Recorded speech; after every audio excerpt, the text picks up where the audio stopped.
Hi there, welcome to Recovering Boldly with Quest Center. My name is Courtney. I'm your host, and this is a space where we celebrate real stories of resilience, healing, and transformation.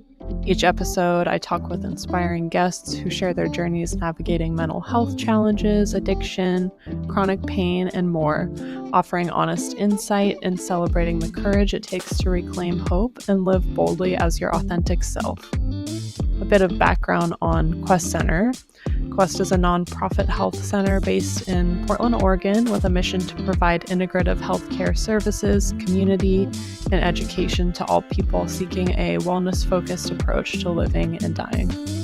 Our programs in HIV services, substance use recovery, chronic pain management, mental health, acupuncture, and holistic medical care recognize that each person has a unique journey to healing.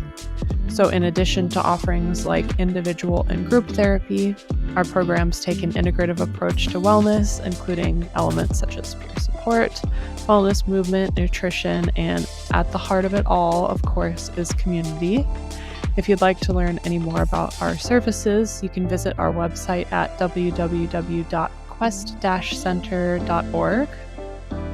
I'm very excited to welcome today's guests, Tony, who is a peer support specialist here at Quest Center in our HIV services department. HIV services is where Quest Center started as an organization, and we've since grown to offer substance use recovery, pain management, and more, like I mentioned. But HIV services is still a core program here at Quest Center. I do want to give a content warning that we do cover some heavy themes in this episode. There is mention of drug use, suicide attempts, and sexual assault. Please take care of yourself while you listen. Take time that you need. Your well-being is important, and I will link some resources in the show notes. And overall, I am so excited for Tony to share her story. It's one that's very full of hope and joy amongst all the challenges. So without further ado, here's Tony. Welcome, Tony. Thank you for being here today. Well, thank you for inviting me. Of course. A little nervous, but I'll be okay. Yeah, you'll be great. Do you mind introducing yourself, your name, your pronouns, and your role here at Quest? Yeah, my name is Tony Quebrado. I'm a peer support specialist in the HIV department. Awesome.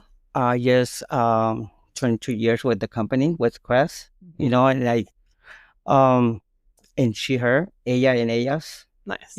Bilingual.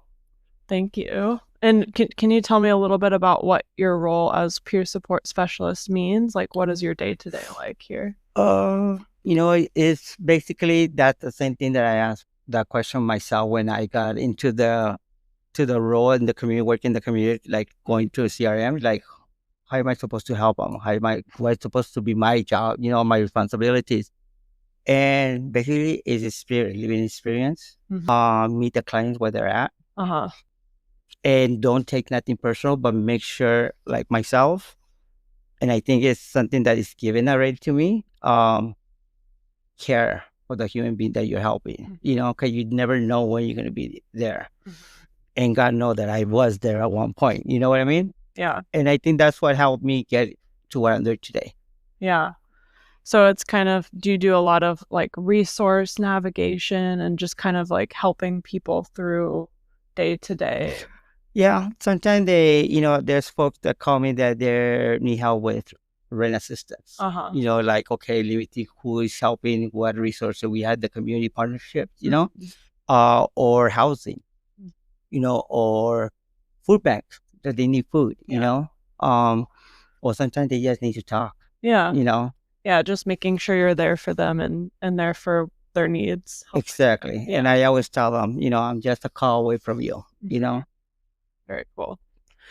Well, can you take me back to where you grew up and tell me a little bit about your experience growing up and what your family was like? Well, I was born in East LA, in California. I'm the youngest of 6. Oh, wow. Half Mexican and half Puerto Rican. Okay. And and the only gay guy Yeah. at home. I grew up with a lot of violence, a lot of drugs, alcohol, a lot of domestic violence. My dad was very abusive to my mom. And today, some of my brothers are like that too, you know? Being the youngest and being a gay guy, I was always seeing what everything was going on at home. And I always said to myself that I was not going to be like them. I was the first one to say it, low life or losers, and also try to understand why, you know. But then growing up as a kid in Hispanic housing, my dad only had elementary or third grade, so he didn't have a good education. My mom didn't finish elementary school either, and they immigrated back in the 60s. For my dad not having a education or college or, a bachelor or anything, he was a very smart man. He was really good in math. Really? He helped me a lot. When I came to college, Uh-huh. he was helping me with some of my homework. Oh, wow. Like what? He owned bakery. He got into the bakery business, making bread, Mexican bread, cake, piñatas. Yeah. So growing up, we always had a cake. Uh-huh. We had like 2 or 3 piñatas. They were like big, Yeah. Mexican food, always spicy. My mom, she was a typical Mexican lady that you eat what she cooks. And she would always say, if you don't eat, this is not a restaurant. You go, So we had to eat whatever. And then also, she was a little harder than me. And today I realized why she was harder, Why do you think that was? I feel like she knew that my journey, it was not going to be easy. She probably knew that at one point I was going to be by myself. I'm not going to cry. No, I'm not going to cry. That I was going to have to stand by myself, like be independent, like try to learn how to defend myself. Growing up, I didn't have to do none of that, because they knew who my brothers were, who my dad were. At one point, all my brothers, they were gangsters. They were running the streets in LA. So none of them messed with me. If anything, I probably had like 2 fights in my entire life. Yeah. But yeah, so today it's like, if I didn't know how to cook, I don't know what I would be doing. If I didn't know how to work or be independent, I don't know how that would look like, So today I am grateful that my mom was a little hard on me. Yeah. Yeah. Yeah. I can understand that. Yeah. Can you tell me about what brought you to Portland and how long you've been here and what that's like? Well, it's my story. I'm in recovery, coming into 3 years in September 10, 22, my clean date. Relapse is part of my story. I came in 2021. At that time, my mom passed away in 2019, November 4th. Okay. That's hard. I'm sorry. My mom's death really messed me up, and I was in a relationship at that time too. It was domestic relationship, toxic relationship. And today I learned a lot of stuff that the boyfriend that I had at the time, it was with my sister, my brother. They wanted to take whatever my mom left me, and she left me the house. The house was worth $500,000. Wow. And I suffer from depression and anxiety. So he was pretty crystal meth. I never used drugs before. I mean, I drank like normal person, but not to the point that I would go into drugs and stuff like that. In my 20s, believe it or not, I dated George Michael. Really? So he was cocaine. That's a fun fact. I had no idea. So he did cocaine. I didn't know that either until a couple months later. So if I wanted to do drugs, I had, the opportunity to do it. Like I said, being the youngest, I saw so much stuff going. My brother, sister going in and out of jail. My mom would not go to sleep until the last kid would get home, So I always said to myself, I'm not going to put my mouth to that. And so, and I thought it was because before then, I didn't know how crystal meth was. I just heard it, and stuff, but I know exactly how it looks. So he was putting it in my food. What? So when I saw that, I thought it was salt, the Mexican You- salt. And I even asked him, I don't need salt. Personally, I don't cook with salt. So he's like, oh, it's good, just to give him flavor. So when I ate it, my stomach started getting hot and I would start sweating. I used to work my field before it was with ophthalmologist, optometrist. Okay. I was a store manager. I was a district manager. So I was a little bit in the medical field. So I know that one of the things you don't want to close your eyes, because when you close your eyes, it's going to be a little harder to open it, right? So I would just be like, what's going on? And he would be in front of me across the table, like nothing, So, okay, I would drink water, and I would go to sleep. The second time it happens, we used to live back in Manabala. I used to live like 3 blocks from the hospital, Beverly hospitals. I don't know how, with the grace of God, I got into my car and I drove to emergency. And I got it there and I told him, can you guys do me a test? I need a physical test, especially I want to know exactly what my stomach like. Yeah. Are you okay? He goes, no, my stomach hurt. They touched my stomach. It was hot and I was sweating like there's no tomorrow. And my eyes wanted to close. They got the result. They're like, an officer came in and gave me the result test. And I remember the officer said, son, I'm going to ask you a question.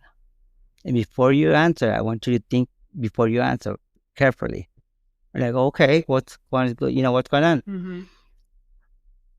What have you been doing for the past hour or 2 hours? I was at work. I came home, took a shower.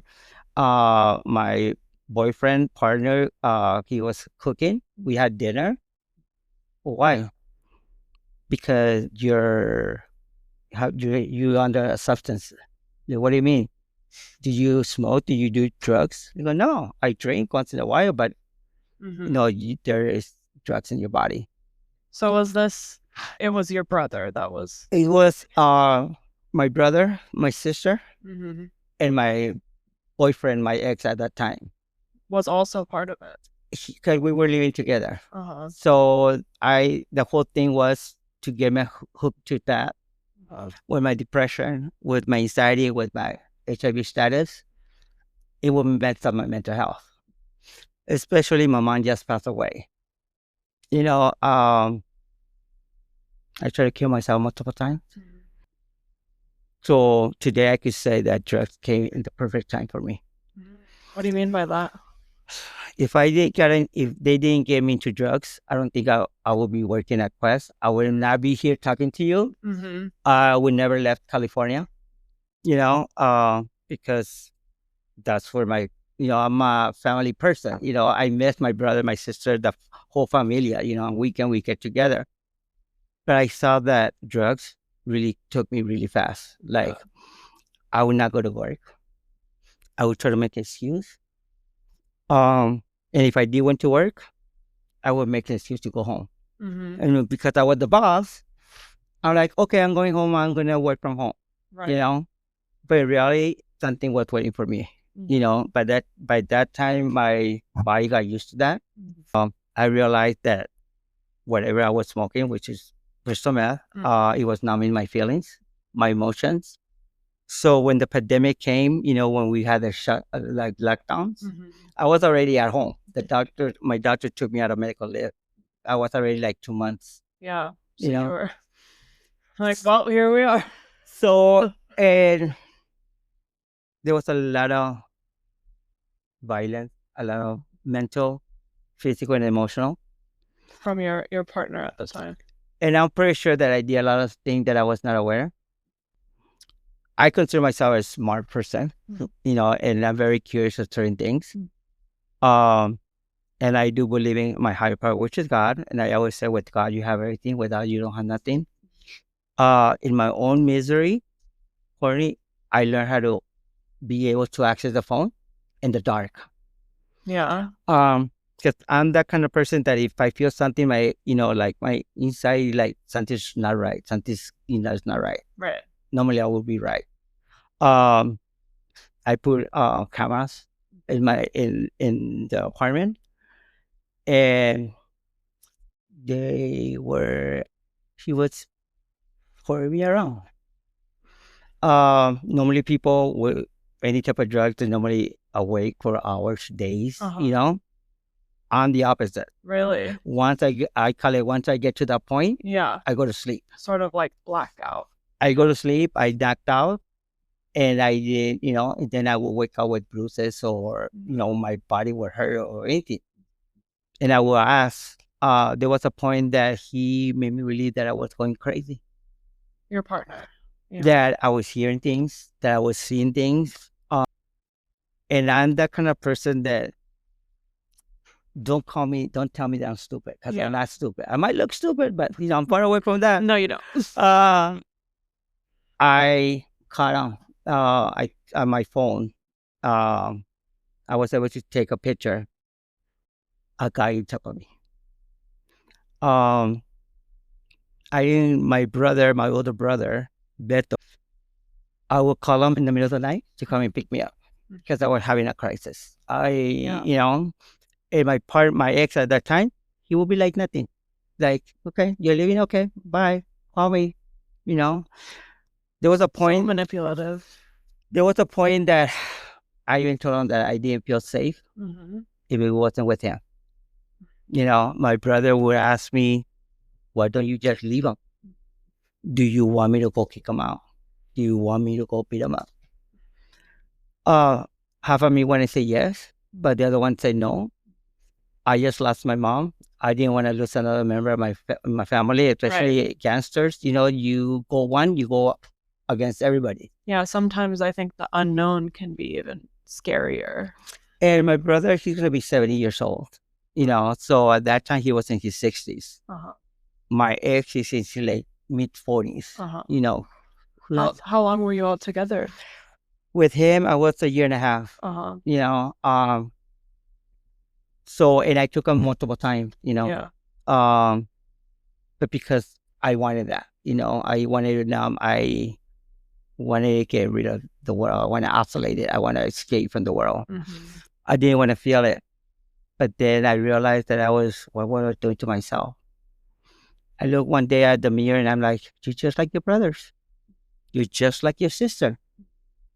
You're a lowlight too. You're a loser, And one thing that my brother told me, and we both cried like little babies, he's like, if my parents will be alive right now and they will see you the way you are right now, you will kill them again.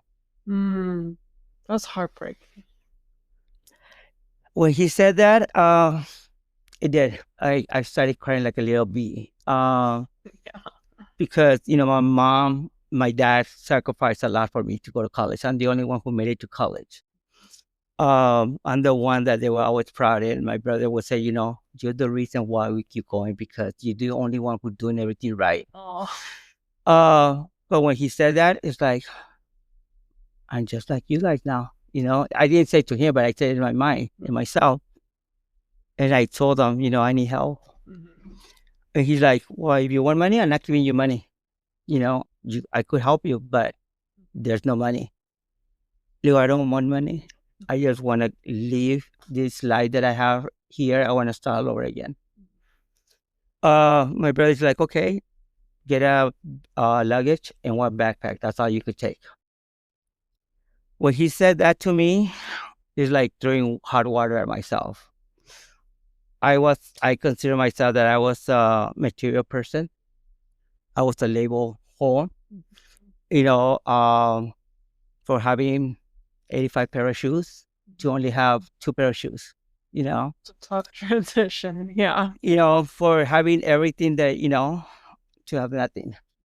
I go, yeah. So I don't know what he picked Portland. He sent me to Portland. But when I got here to Portland and I landed in the airport and I got out of the plane, I felt like I was at home for the first time. Yeah. Um, he got me a room in the Comfort Inn for almost a month. He paid for a month. And he goes, you have a month to figure out what you're gonna do. Just like anybody, I try to do my research. I brought my laptop with me, and I started going online and see what can I, get some help with. And were you still using at this point? No, I wasn't. I wasn't using for two reasons. I didn't have money. Well, it's actually three. I didn't have money. I didn't know nobody. And believe it or not, I cannot be outside after, well, right now it gets darker late, but in the fall when it gets dark early, I have to be home before 6 o'clock unless I'm in a car. Yeah. And that's because that's my trauma. Just a safety thing. My mom, especially my mom, she baby me a lot. She, I was mom's little boy. Yeah. I couldn't go outside after 6 o'clock unless I was with my sisters or my brother, because I don't know how to fight, and people would say, mean things to me or blah blah blah. So even if I want to go to the liquor shop at the corner of the house, I had to go with somebody. I couldn't go by myself. So until this day, I cannot be outside if it's not with somebody, you know. So that's one of the reasons, and also the main one is because I had to get clean because I had to defend myself in court. My brother, my sister, they took me to court because they wanted to take the house away from me. Wow. Um, So is this the brother that helped you get to Portland? Is this a different brother than the one who was started? yes, yeah. My brother Beto, he's the oldest one. So right now in Hispanic community or Mexican culture, I would say, when your parents are gone, both of them, whoever is the oldest, like your sister, your brother, they become your parent. So my brother is like a dad. Father. So whatever, believe it or not, until this day, if he tell me to do something, do it. With respect and everything. So he's the one. My brother, he's 2 years older, a year older than me, and then my sister's 2 years older than me. Okay. They're still active. In their addiction, they still run. They think they're the big shot. They're the one who with my ex on it.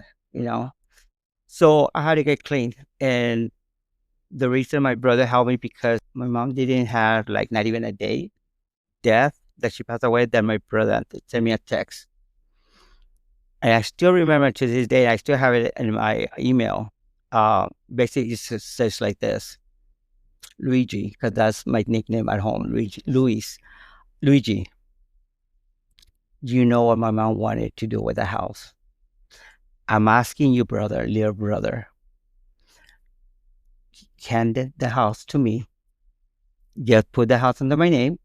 You do not want me to be your enemy. You know what I'm capable of doing. Wow. So I knew exactly what he meant by that. I went straight to the cops in Beverly, Montebello, and they made a police report. The officer called him, my brother. Everybody knows my brothers, and the officer told him, like, bro, I know how to read this language that you sent your brother. You're literally telling him that, he doesn't, he's going to be dead. So I put restriction orders. He couldn't get contact me or me by person, but I still didn't feel safe. But then my addiction was off the roof. Because my ex made me believe that I was going crazy. I honestly thought I was going crazy, that I was hearing things, I was seeing things, that people were following me and stuff like that. That I was in a bad shape. So I got here by the same token, which I just talked to that individual. That's when they started opening up and people were coming out. Cap, one of the peers there came to my hotel room. He did an intake. He started helping me with resources. He helped me get to VOA for the first time.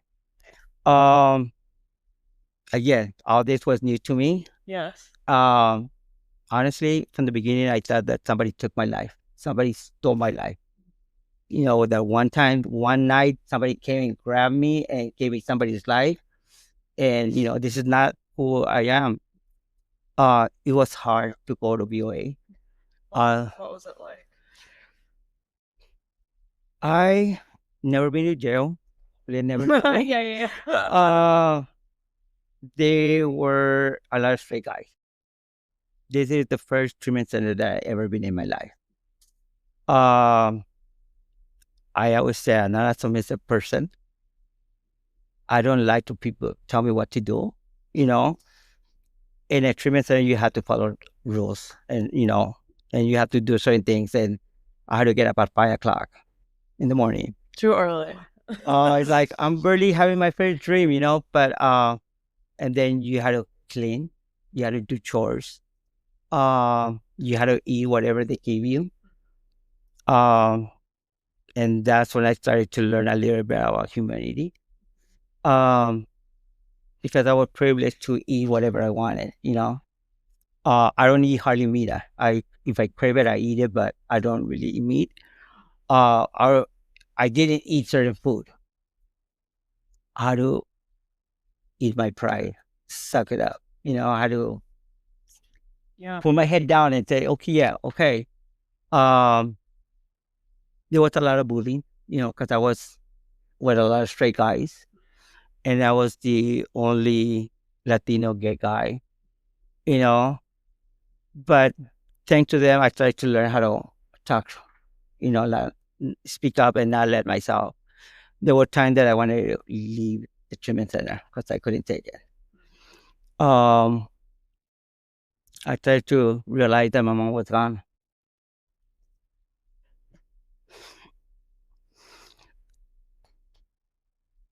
I was alone, that I couldn't rely on my brothers, that I had to learn how to do things on my own. And someone that doesn't know how to ask for help, because that's another thing at home. Growing up, my dad would say, "You do not ask for help. Really? You do not go ask for nothing. If we don't have no food, if we have tortillas and salt, that's all we're gonna eat. But you do not go to your neighbors and ask for, So for me to ask for help is like It's huge. it was a lot. No. Yeah, it's like, oh, you are a loser. It was like those words that I used to say. I had to eat it. I had to watch out what you say because you never know. So I went to LA and I told them when I got there that I needed to get clean. But I said, okay, if it was going to be a problem, that I had to go to court and I had to prove that there were legal court going on in LA, that there was going to be time that I had to fly. I had a couple money saved for that. There was time that the police officers had to go and escort me from the airport, pick me up in their police car, take me to court. As soon as court was done, go straight to and come back. Because my brother never does his things. He always tell people to do his dirty laundry.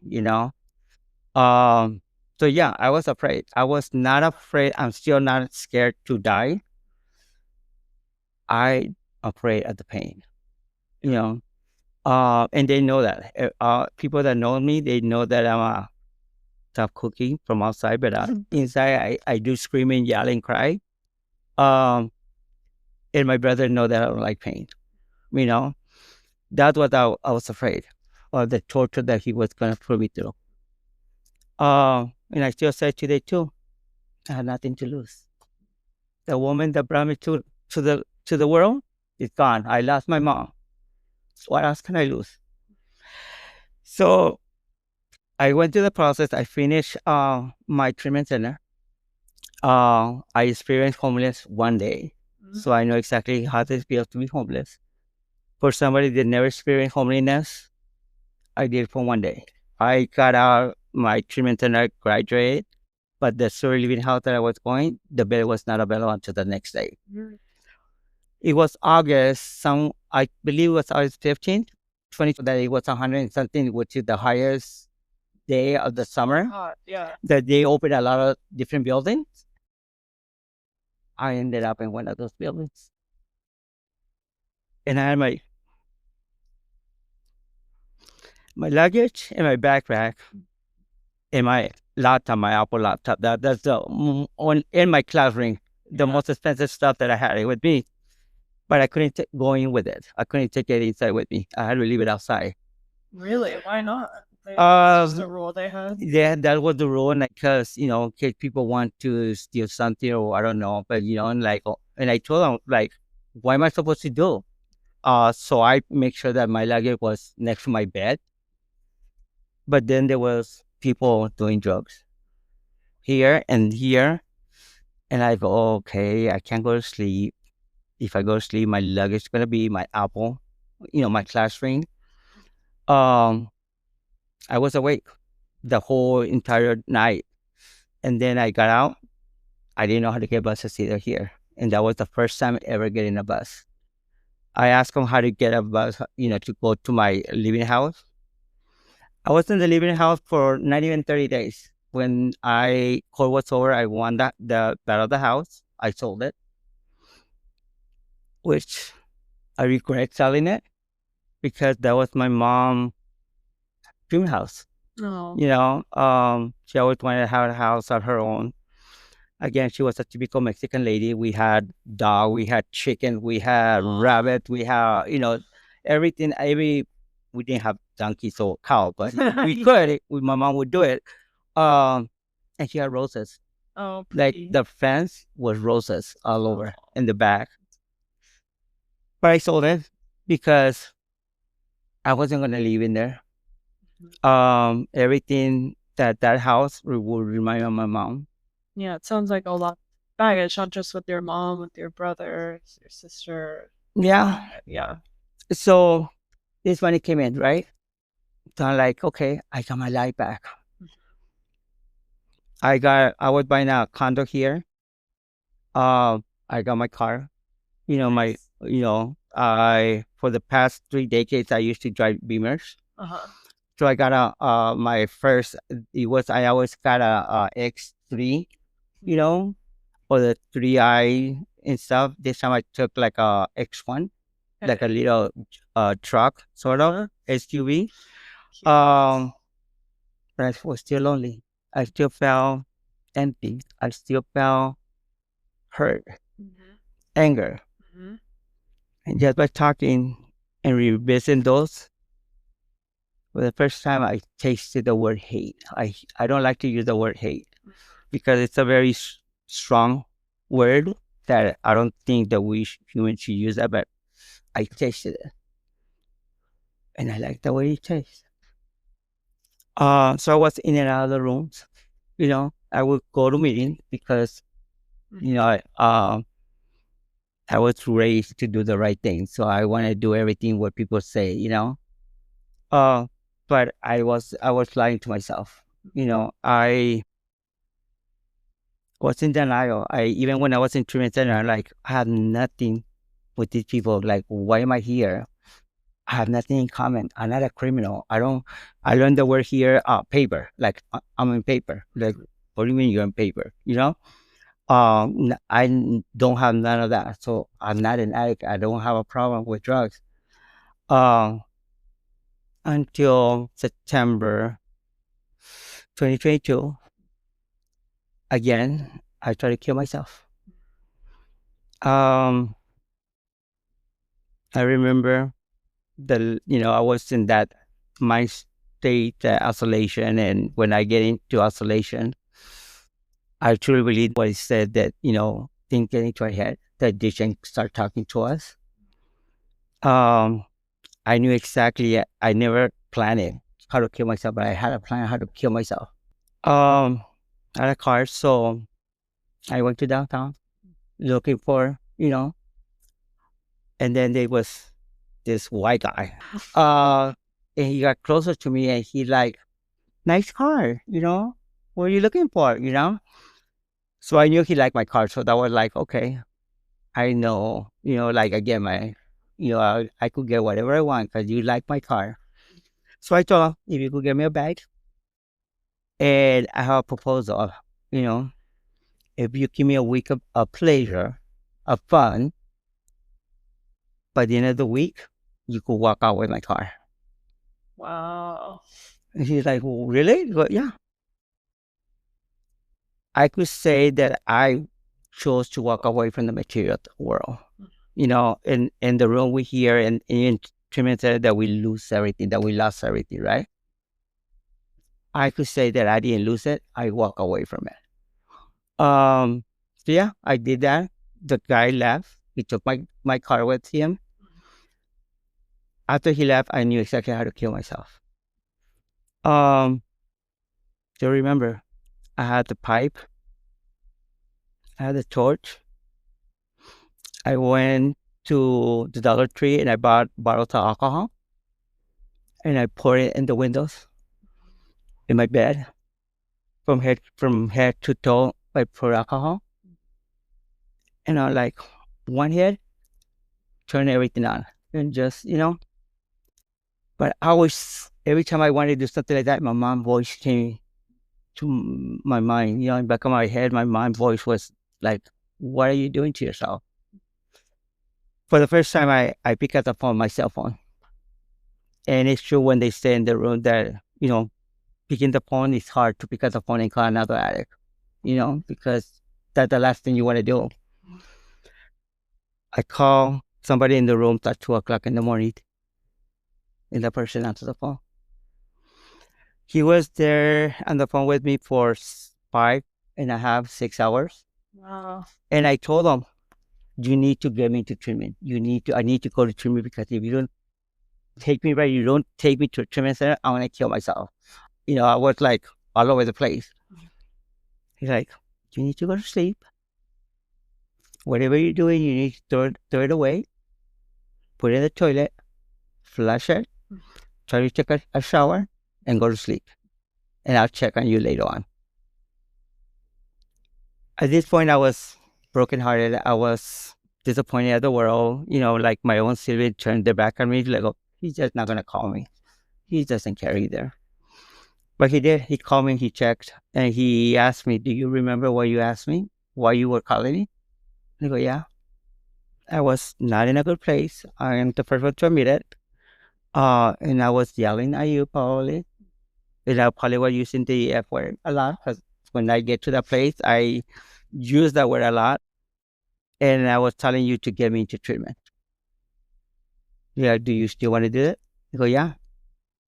So he gave me the number of NARA. I called them on Monday. I did the intake. And they flew me to San Francisco. They asked me why not here in Portland, here. I go because probably I'm going to see some people that I probably did things with them, the guilt, the shame. Especially I don't know nobody but myself, it's easy for me to fall into their trap again. And California is my state. And that's when I discovered in Friendship House, that's where I went to get clean. The Friendship House, that have Native by my mom's side, have Apache. That was the best thing that I could have done for myself. Yeah. I got clean. I dumped all the BS that I had in my backpack, all the heavy stuff that I was carrying. I forgave my brothers and my sister, and even my ex. Mhm. And even today, I pray every night when I go to sleep, and I thank them for getting me to where they got me. Because if it wasn't for them, I wouldn't be here. If it wasn't for them, I wouldn't be me. In French's house, I truly found myself, my identity. They helped me with my hormones. That's another story that I told my mom when I was in my 20s, that I wanted to do the transitioning. Mm. My mom, and keep in mind, she's my mom, and I would do anything for my mom, and if I had to do it all over again, I would not change nothing. She goes, "Mijo, you know that I love you, right? And I don't judge you, and I want you to be happy. But I brought to a world a kid. As long as I'm alive, I would like to see the kid until I die. So either you have to die first, you have to go first, or I have to go first. But God knows, And I believe that my mom had to go first, so she could. This is like a second chance to be myself. So I didn't do it. I was living a life that wasn't mine. I was always, like I said, in the closet. Being a gay guy, gay boy, like you say, it was still not me. I still do the makeup and stuff at home by myself, and the heels are natural. I learned how to walk right away. But yeah, I was not happy. I could tell you that I know the definition of happiness today. I've never been happy in my entire life. I can see it. So yeah, it was a lot for me. So I finished my treatment, graduated again. They flew me back, never flew me back. I was an outpatient residential.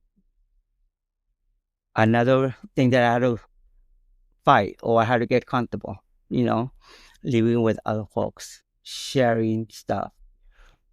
Sometimes you had to share your clothes, something that I was not used to. Again, from 85 pair of shoes, I had only one sneaker with me, my Converse, Converse. And I still have it to this day. I have it because that remind me where I was. That remind me of that journey that I was in a dark place. It made me a better human being, remind me that money is not everything. There's more things than money. So that's why I don't drive. I still don't drive. Because public transportation is the best thing for me right now. Yeah. Having a car is probably, like they say, triggers, and you crave it, and having a car is probably like my triggers. Yeah. Because I know in a car I'm safe. I know that I could drive. And I don't know if you see the movie Fast and the Furious. Oh yeah. Well, in Call of Duty, that's how we drive. And that's how I drive. I don't think in a car nobody could. Portland's not ready. Yeah. And that's one of the reasons also, because when I started driving here, I would start honking, and I would like use the airport like, you don't know how to drive. I mean, yeah, I feel like Portland drivers are the opposite, where they're so careful that it's dangerous sometimes. But it's like, okay, this is not your state, so you need to just relax. So that's one of the reasons. But no, in a serious note, having a car is like going back to awake the beast, the other me that still is in me, because I surrendered to the disease. For the second time in my treatment, I recognized and I surrendered that I am an addict. I have one thing in common with the people in treatment, that I'm an addict. I can't control it. Like they say, one is not enough. I want more. And I'm a selfish person. Uh, if I use, I want everything for myself, and I won't share it. So yeah, so I surrender. I said that I am an addict. I went to different sponsors. My fourth sponsor helped me in treatment and helped me all the way to step 10. I did the step because I wanted to. I didn't because I wanted to heal a lot of scars. And today I learned that crying is not a bad thing. One thing that I learned in Friendship House is the native way, Mother Earth, and is that crying is cleaning your soul. Cleaning your inside and let it out. So I cry a lot. I cry a lot too. I cry a lot. People think that I don't have that much tough cookie, or I'm really strong, or brave. I'm not brave. And you are, and sometimes I think crying and being vulnerable is showing extreme strength. Hey, I'm still working on that. Yeah. I'm still working on that. Because growing up, like I said, even with my therapist, I used to collect masks. When I was in Venice in Italy, my boyfriend at that time got me my first Mardi Gras masks. So I started collecting them. But my therapist, we came to a conclusion that why do you have so many masks? Like in my living room, I would have the whole wall of masks, different, because I had different personality. That's how I ended up with 85 pair of shoes. Every time my feelings were hurt, my emotion was hurt, I would go to the mall and replace that emotional feeling with something that it would like take it out for me for a minute. Yeah. To numb it. So it's still hard for me to cry. I do a lot of crying at home. Yeah. It takes a while. It takes a lot for me to cry in public. I try not to. But you're right. It's not a bad thing. Crying is the best thing that we could do. Today, I could do that. So I started doing hormones. Quest. I to this day I say Quest. The job that I have today came knocking on my door. Oh, I love it. Because my counselor at that time, Nara Nicole, she's like, I think you would do good as a peer mentor. You go, no, I'm not. No, I have no patience. And no. Being in office, like, no, that's not me. Yeah. You will, because you will inspire people. Like your journey, the thing that you went through, and look at you still doing it. No. Especially, early recovery and early in my transition, I still did not set myself either. Because the guilt, the shame. And then for so long, you've seen the boy, and now you see a different person. So my therapist that I have today is like, your twin brother had to die.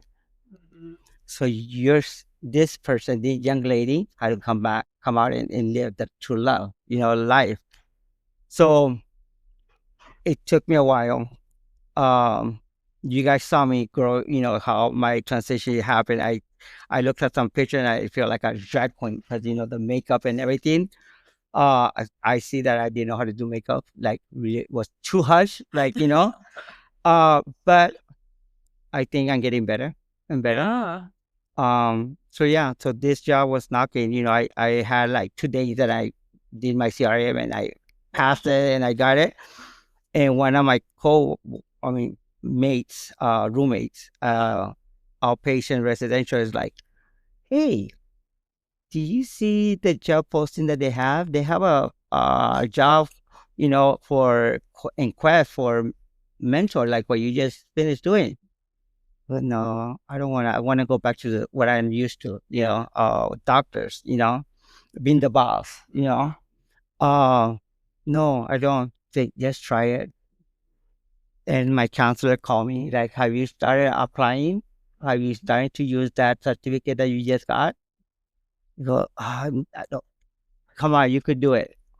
So I did. I went in, got online. I saw the posting that Quest had. I filled it out. And Jake called me.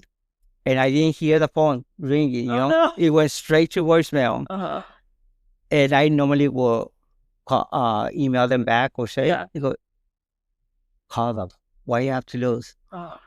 So he answered the phone and he did a phone interview right there and then, Wow. Yeah, okay, cool. He's like, well, are you able to do an in-person meeting tomorrow? I go, yeah, sure. What time?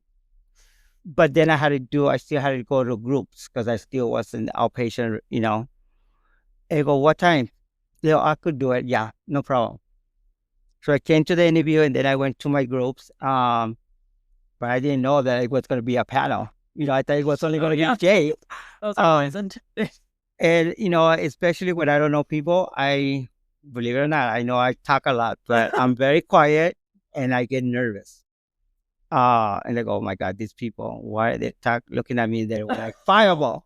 I go, okay, am I applying for the vice president, on the center or, okay. So, but no, they were really nice and, good questions. And I will never forget one person asked me about my recovery, like, how long have you been in recovery, And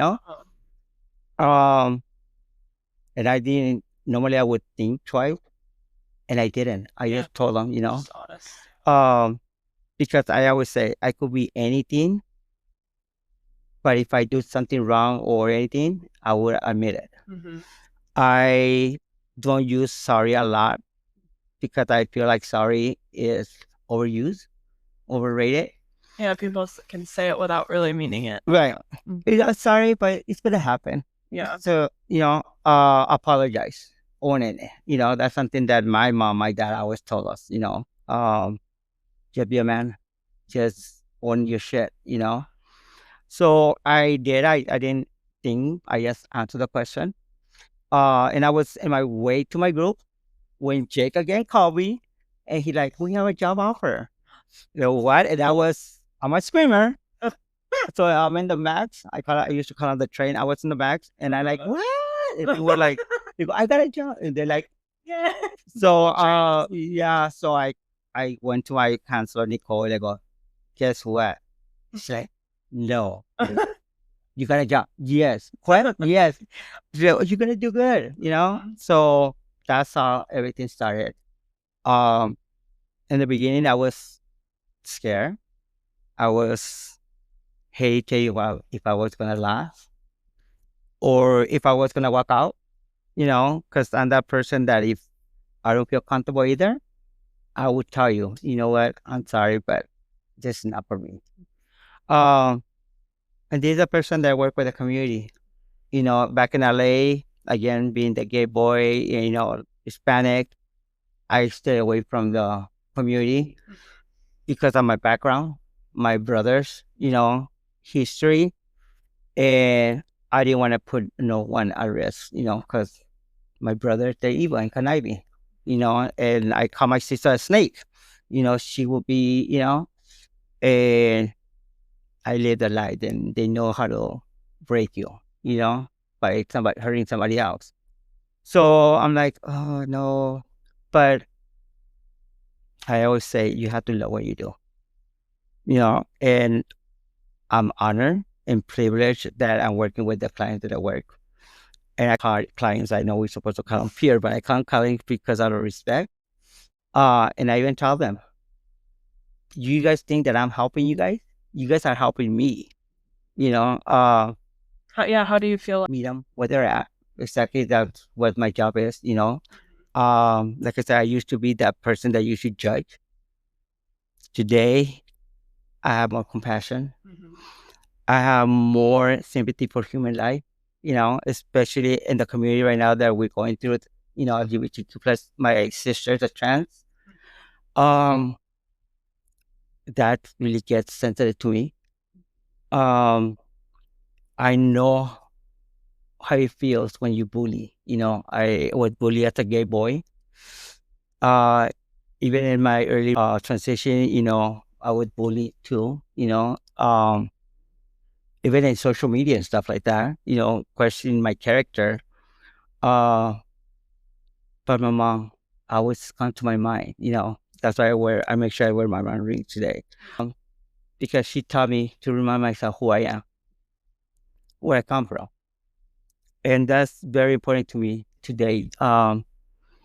Because my dad used to say, we could live in the middle of the shit, but you would not smell like shit, and you would not have shit in your clothes. Wow. And that's because saying that, never forget where you came from. Because just the way you were right there, it will be easy to go back, or probably you will make it. You will not make it. You'll probably be in jail or on the ground. So today, not only do I work for the community, but I focus more in the Latino community. Yeah, you've done a lot of work to make Quest more inclusive of Spanish speakers. So well, yeah. To hear about that. Well, again, when I came to Portland in 2021, there's not a lot of centers that help the Latinos. They say they help Latinos or Latinos are welcome, but they really don't have the people for that, and some of my peeps, I call them, they feel left out, that's how I connect with my folks, because I'm part of them. I'm not, doing my job, but I'm there, I get dirty. I sit next to them. Like when I go to the day center, I sit next to them. I talk to them. We go for walks. And I could relate to that because I know the culture. I know how we were raised or how our parents were raised. Uh, I've been a gay boy. Now I'm transitioning, so I know also a little bit more about the community that Um, in the past couple of months, I saw two of my trans sisters that killed themselves. Sorry. Because of what's going on. And even at one point in the beginning of the year, I felt like my life was in danger too. I even got a gun myself, you know. But then I'm like, you're just turning like your brothers and sisters, like it remind me of the life that I saw growing up, I go, no, a gun is not good for me, especially when I suffer from depression, anxiety, and then an addict, crazy thoughts. Sometimes they do come out, like having a gun is bad for me to have. So I got rid of it. One of my coworker friend, she gave me something to protect myself, which I carry in my purse all the time. But today I'm glad that I'm working for Quest. I'm glad that I have a voice. You guys helped me find my voice again. Um, I want to be that voice for my community. I want to be able to talk for them and empower them also to do the same thing because together we're stronger. I mean, I could do it by myself, but it's going to be harder. It's going to be a lot of falling off and getting out. And if we all unite together as a human being that we are, we're going to be able to support each other and help each other. Yeah, that's what I love about Quest, and I love seeing you at nutrition nights too, because you are so ingrained in our community here. Nutrition night is so funny you said that because I started volunteering. Part of that's not part of my job at the beginning. Which it's still not, but I love doing it. Yeah. Because I wanted what is Quest all about? I wanted, I even went into the history, like when this Quest started, how did it started, why did it started, and because I didn't know that were gonna ask me in the interview, like right, But when I went to my first nutrition night here, there was somebody who made a difference on me also. And I tried to, again, help me be a better person, not that I'm not, but be more human. Somebody in the talking circle said that was the only meal that they had for the week. And again, wow, just saying that this is the only, you're looking forward to this, and I could see that, it's healthy. We learned how to make delicious food with only $20 or $10, but that person, that was the only food, the good meal that he would have for the week. So you know what? I need to come here more. I need to talk to people more. So that's how I got involved, helping the kitchen, talking to the folks at 4:00, before the talking circles and nutrition count and the dinner, getting to know them in a personal level. I know that sometimes when I talk, I feel like I'm very friendly or stuff like that, but that's who I am. You know what I mean? And that's one thing that about me, I very transparent. I always say, what you see is what you get. You either like me or you don't, but at the same token, it's like, I like to be respectful because, you have to treat people with respect. I try to do my best every day when I come to work to respect the client and to give their space, but also make them feel like I'm part of them. Yeah. I don't work here. I'm here for you. You're my boss. In other words, that's what my dad used to say. Your employers are the ones who paying your bills, are the ones who putting food in your table. So you treat them with respect. The job of work that I do, the peers are the ones who pay my check, who putting food in my, in my table, who are paying for this clothes. So why not give them the respect and that level of I'm here for you. You matter to me. Yeah. You know. But no, I love what I do. I'm more involved in the community at trans. You know. I try to help other girls that are trying. You know, like when I go to the day center and I see new faces. Sometimes we see new sisters, and they come and ask me for help. And I go, yeah, I could do your makeup if you want me to, you know? That's fun. Or I take clothes. Like today I brought some clothes that I'm, for somebody that I think they're gonna benefit better than me, you know? But I try to be more involved in the community. I try to be the voice for them, like I said, but only making sure that they know that they have me, you know? Yeah. I'm just a call away from them. Yeah. You know? Yeah, those types of relationships that are so joyful. It's like creating joy for someone else, like it gives back to you too. So I think that's such a huge part. Yep. And not only that with Courtney, but I don't know if I'm going to be tomorrow where I'm at today or I'm going to be where they're at. Hopefully not. But if I do, I hope that somebody will give me a hand, you know? Yeah. Because I have to remind myself that I'm human and I have a addiction, you know? I still miss my mom. You know, her birthday's coming up. Sorry. Her birthday's coming up pretty soon. I have to remind myself that, I have to keep going for her, that I'm here because of her. She had to die for me to be out. So I have to be more human. I have to be grateful for what I have and not for what I've lost, So if you look at me, I have nothing name brand. Everything is from, bargains, Yeah. But no, it's all about being human, helping other people because you never know when I'm going to need their help. Yeah. And it's been so awesome to see you grow here. You're such a positive force. Well, no, you guys made it easy for me, You guys made it easy. You guys, every time I see you guys in the hall in your office, you guys are always giving me constructive feedback. Yeah. Today I take it because if you guys giving me feedback or criticize or opinion, it's because you guys care. Before I used to think the opposite. But you guys made this person who I am today. If it wasn't for you guys, I don't think I would have ever been who I am today. Yeah.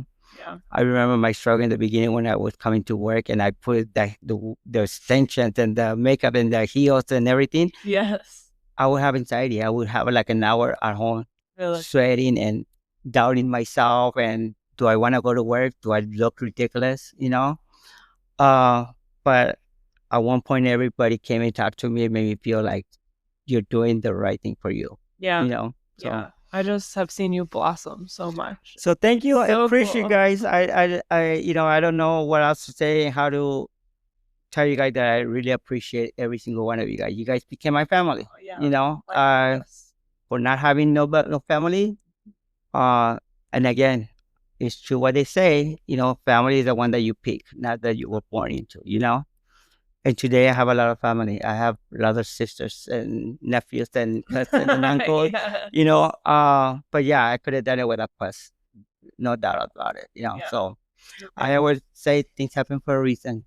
You guys had to be here. Yeah, that's such a good way to look at your journey. Yeah, and I'm gonna have my name changed again. Oh. So you guys will be the first one to know my name is gonna be Daniella Topacio. Beautiful. Because I wanted to have like a feminine name. Yeah. Jerry, my parents gave me my mom.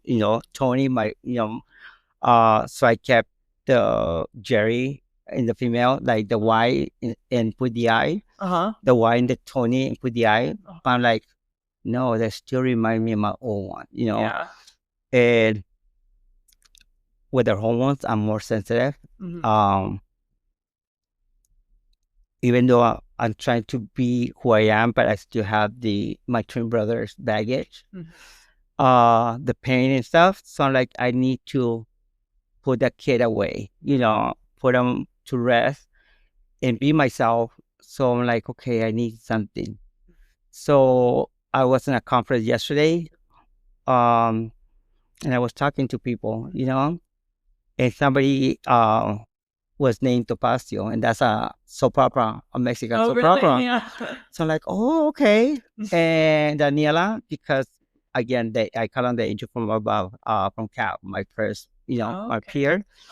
His name is Daniel. Oh, okay. And now we're good friends. I love that. But you know what? An honor to him, have the feminine side.